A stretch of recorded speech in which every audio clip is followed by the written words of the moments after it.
Hi students, MCQ number 2. An electron moves straight inside a charged parallel plate capacitor of uniform charge density sigma.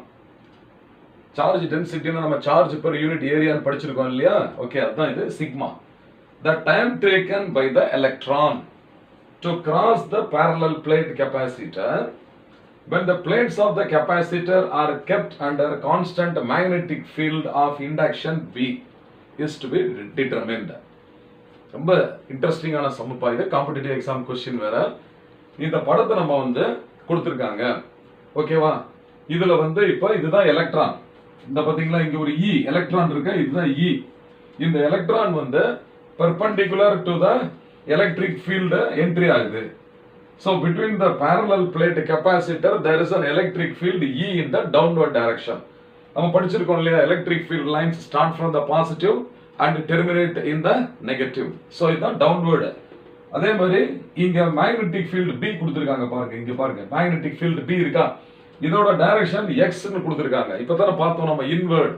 அப்ப inward perpendicular to the electric field.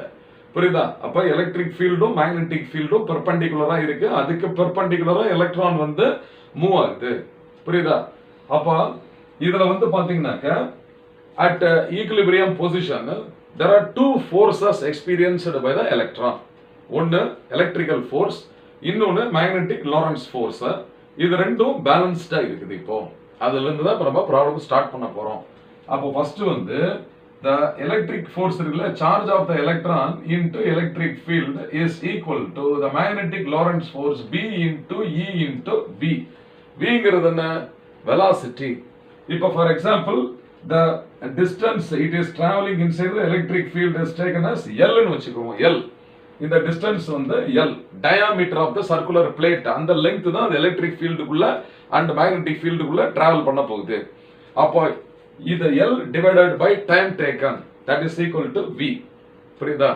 அப்போ இதுல இந்த charge of the electron is getting cancelled, or we can write the velocity is equal to what?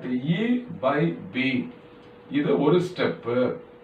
புரியுதா? இந்த first ஸ்டெப்ல இதுக்கு பேர் நம்ம velocity selector அப்படின்னு நிறைய இடத்துல நம்ம படிச்சிருக்கிறோம். ஓகேவா? velocity selector. சரி, இப்போ இதோடைய சார்ஜ் டென்சிட்டி சிக்மான்னு கொடுத்திருக்காங்க. சிக்மா. அப்போ இந்த electric field E is equal to sigma by epsilon naught. We have studied this as an application of the Gauss law.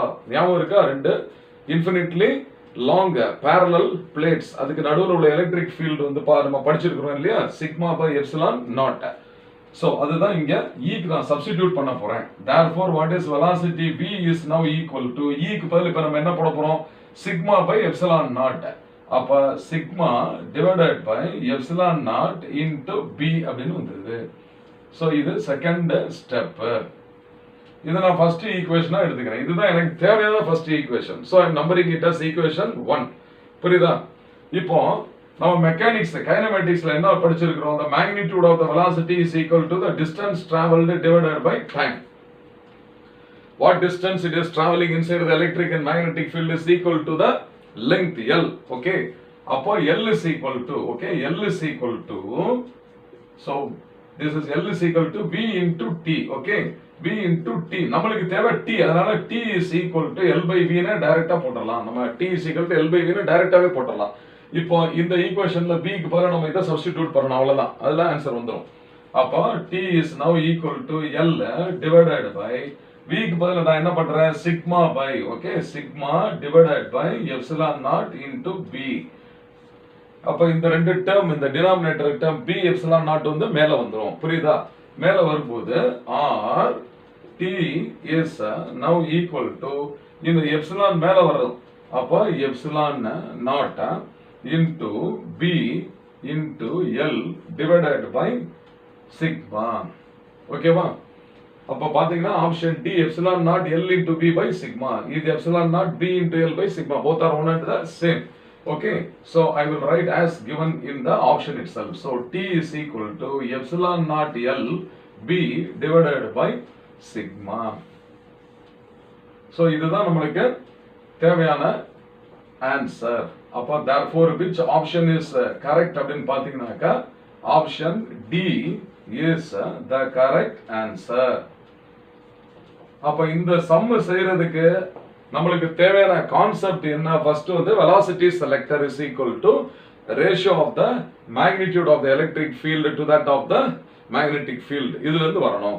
அதுக்கப்புறம் வந்து நம்ம Gauss lawோட அப்ளிகேஷன், அதாவது electric field between the two plates of a capacitor என்னன்னு கேட்டிங்கனாக்கா sigma by epsilon naught substitute பண்ணிருக்கிறோம். ஓகேவா? I hope you have understood well. Fine.